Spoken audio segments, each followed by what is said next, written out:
I think, coming into the month of May, we knew that it was going to be a congested schedule. We were going to call on a lot of players. I think we've been able to see a lot of contributions from a lot of guys, but at the same time, continue to learn and grow with each game. Each game's kind of had its own unique challenges, so it's really been, I would say, a fun opportunity for the whole group to kind of bond together and attack them with short turnarounds, and couldn't be prouder of the way the group has performed.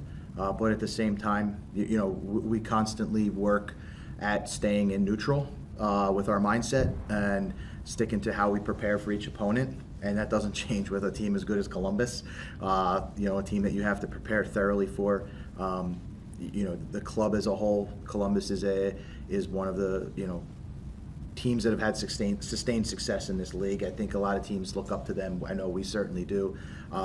And then from a coach to a coach, I think Wilfred's a top coach in this league. The way that they play, the challenges that they present week to week. So we've got our hands full, but we have a healthy respect for Columbus, and we're going to go out and compete for 90 minutes like we always do. Thanks, Coach. We'll start with Ben and go down the line and go ahead and ask 2 questions if you have them. Yeah, you obviously just talked about Wilfred and kind of the way he sets up. What are some of the key? I mean, it might be hard to kind of break it down quickly, but what are some of the key things that his team does that you have to watch out for? Yeah, I mean, I think his team, the guiding principle from what we see from them is like their ability to change tempos in the game, right? They can attract you. They have a very good job of attracting, getting numbers around, and then when you start to initiate your press, they can pick the speed up and then exploit you. Now, we don't have enough time to go into how they can exploit you because they can do it in multiple ways, whether it's behind the back line, through the lines, quick combination play, switching the point of attack. So they're, again, a really well-coached team, a team with a lot of talent, and a lot of talent that's been together for a while.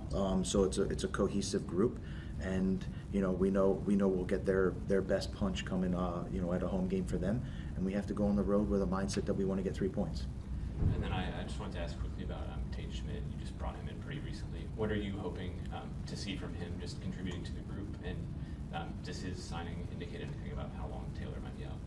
Yeah, so, I mean, obviously the signing is linked to Taylor being out. That's no surprise. We expect Taylor, to probably be in somewhere an 8 to 12 week recovery process. So we just thought it was prudent we had flexibility to do. So Tate's a player that has experience in this league.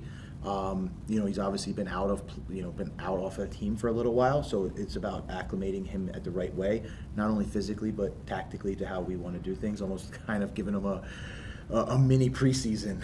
A lot of guys have had that opportunity. So to just give him a little bit of a mini preseason, and for us, it's just. We're not in any rush to do that. We feel confident in our group, and I think Tate's done a good job in the short time he's here to kind of acclimate well, and we'll continue to do that. Right. Being able to get a positive result on the road, how can that help you this week? Yeah, I think we talk a lot about how we want to go on away trips and win the game. I know that's kind of cliche, but we're a team that wants to chase 3 points each time. So to be able and go do it, it builds confidence in the group. We always say the best way to build confidence is do what you say you're going to do. And so when we say we want to do it and we actually accomplish it, it just builds a stronger. It strengthens our belief that we already have.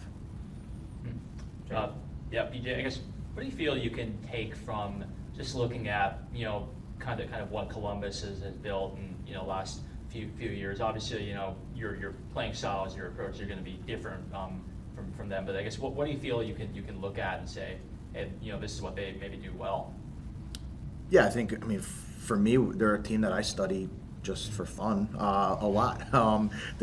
So I think the way that they're able to create overloads, the way they're able to be closely connected, in their build up. There's a lot of little nuances that they coach there that I think again, all good coaches steal from other good coaches. So I feel like I've taken plenty from Wilfred. He's proven success in this league.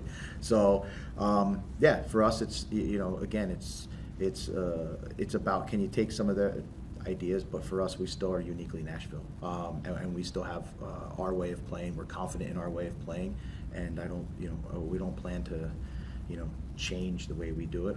We kind of try to keep it as a consistent approach. And you've obviously talked about just how congested the schedule has been in May, but with having games pretty consistently every 3-4 days, do you feel like there was some benefit in having that kind of routine?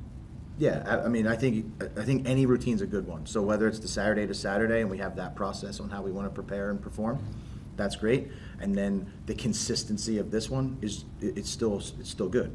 We just have to do it a little bit differently. You can't spend as much time on the field, so we're just more diligent and more detailed with the time spent in the video room and in meetings.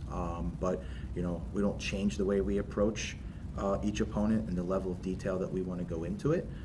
Just maybe how we deliver the information is done a little bit differently.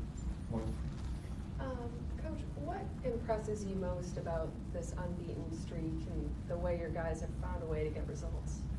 Yeah, I think we talk about trying to stay neutral and consistent, and we've been searching from the beginning can we just continue to put consistent performances together.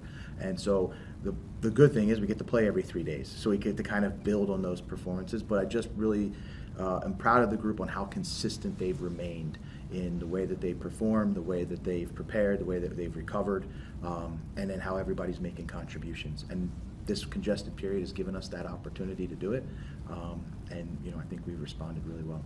With that first goal Sam scored Saturday, it kind of seemed like Honey really didn't have a bad angle in the box, and like maybe in the past he would have taken that shot himself. Have you seen kind of the group as a whole lean toward that really unselfish play that it seems like they've executed in the final third? Yeah, I think we take pride in making the right decisions, and also using the filter of like making your teammates shine. That's what we're all about. So for us, that selflessness, when that comes on display, we want to highlight that, and we take great pride in lifting each other up. And you saw that. That goal's a great example of upgrading our scoring chance to somebody that's in a better one. The name on the back of the jersey doesn't matter. The scoreboard with Nashville in the lead and getting 3 points is what matters for all of us. We'll go to John Glennon on the Zoom. Jay, as you're approaching the halfway point here of a very successful season so far, wonder if you could talk about maybe 2 or 3 things that you had learned last year, in an abbreviated time with the team that have helped you this year so far. Yeah, we are only at the halfway point, so I don't think we're at the point where we want to judge whether it's successful or unsuccessful. And I think I use that comment as a linking to what we learned is, we're a group that started this season with a blank slate for everybody. We had a lot of turnover, a lot of change inside the organization with the players. And, we made a commitment to each other that we were just going to turn every page of this sort of chapter 6. And so we don't try to get ahead of ourselves. We try to live, sort of in the moment here, and each page is each day. And like we talked about, and we have the process on how we want to do it. And I think, we've learned, and I think some of the success that we're having in the early part of this season is showing that approach is a good one for us. And we just want to continue to stay focused on that for Columbus. And then, as we move through the end of the week, getting an opportunity to play at home in front of our fans in Geodis. And then, as we move forward into the second half of the season. And one other word to ask about Ahmed. I know he had the tough half a few weeks ago against Seattle and wound up sitting out the rest of that game. I was wondering if you could talk a little bit about what you have seen from him since, and kind of also how much you're enjoying maybe the depth and the competition that he and Schaffelberg give you. Yeah, I think it's very clear what we've seen from Ahmed is a lot of growth and learning. It's not easy for a young player to move to this country and have to assimilate back basically on the field and off the field. I think he's done a great job, working hard every day.